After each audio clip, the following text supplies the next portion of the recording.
I'm Ross Dawson, futurist based in Australia, and I'm here with Gerd Leonhard, the famed futurist from Switzerland. Infamous, much famous. So, a series of conversations. Let's kick off the topic of the role of a futurist. What's the role of a futurist, Gerd?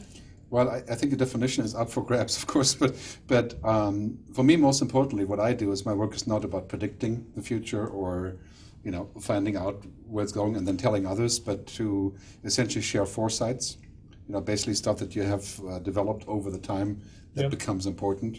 So it's not the Nostradamus, thing, but it's about developing insights into stuff and sharing them.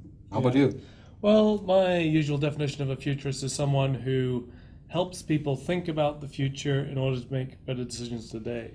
And part of that is, I think, to think usefully about the future, we want to look at trends, we look at uncertainties, and there's a lot that we understand about trends, and that's obviously quite a lot that we talk about, but also being able to pick between the trends and uncertainties to be able to work out where are useful positioning and what are things that can take us the right directions. Yeah, I think that a lot of people are confusing the futurist topic with eternal wisdom that just drops down on you or something.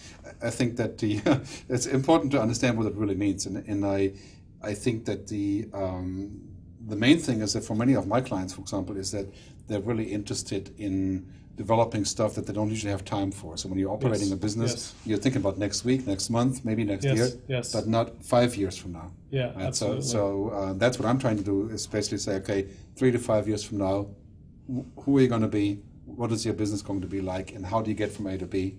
Right? To have a bit more time out of the ordinary. Yeah, absolutely. And I think when organizations engage futurists, it's partly, it is taking the luxury.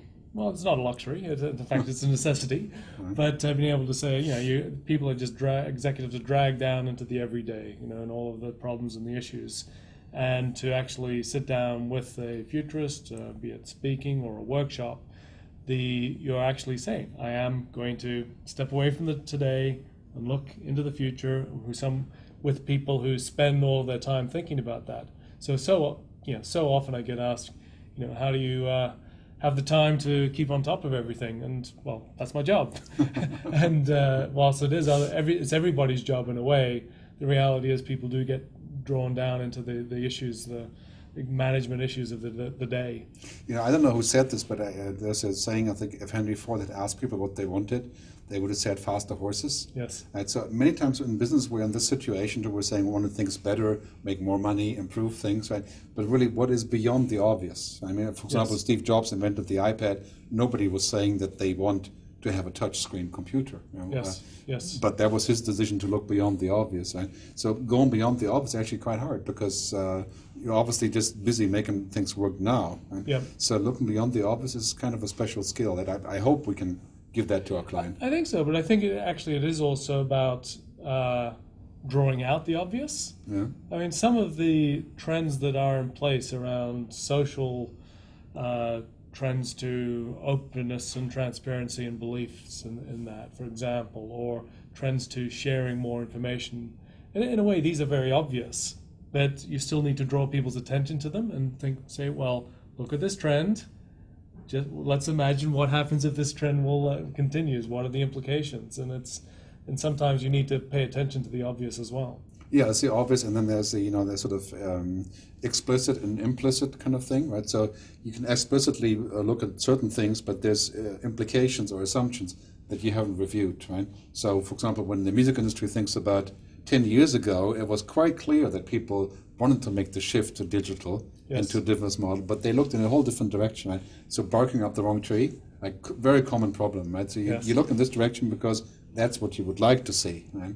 So, stepping outside of your belief system, and looking at those, what people call the orthodoxies, your beliefs, that's a crucial part. Otherwise, if the belief is wrong, or if it was right, but now it's outdated, right? Then you're in deep trouble, right? Because you're going to just follow that same direction. And I think that it's interesting that there are futurists that work inside organizations, and some big corporations have their futures group or their resident futurists at Intel and BT or so on.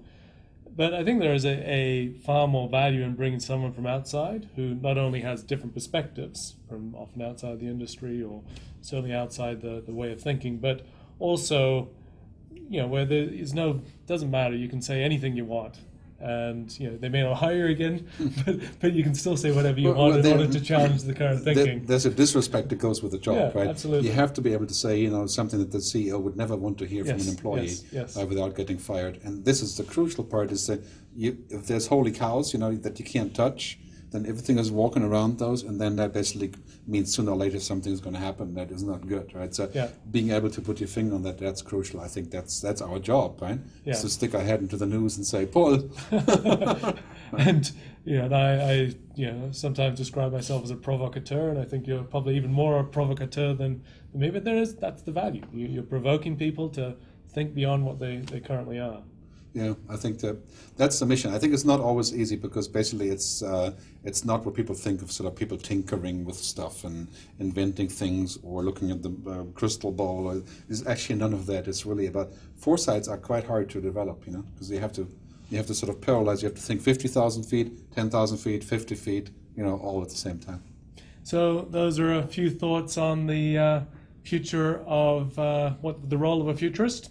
So for more, you can go to my website at rossdawson.com. I'm at mediafuturist.com, and of course we're both on Twitter. I'm G. Leonhard. Well, just Google and you'll find it.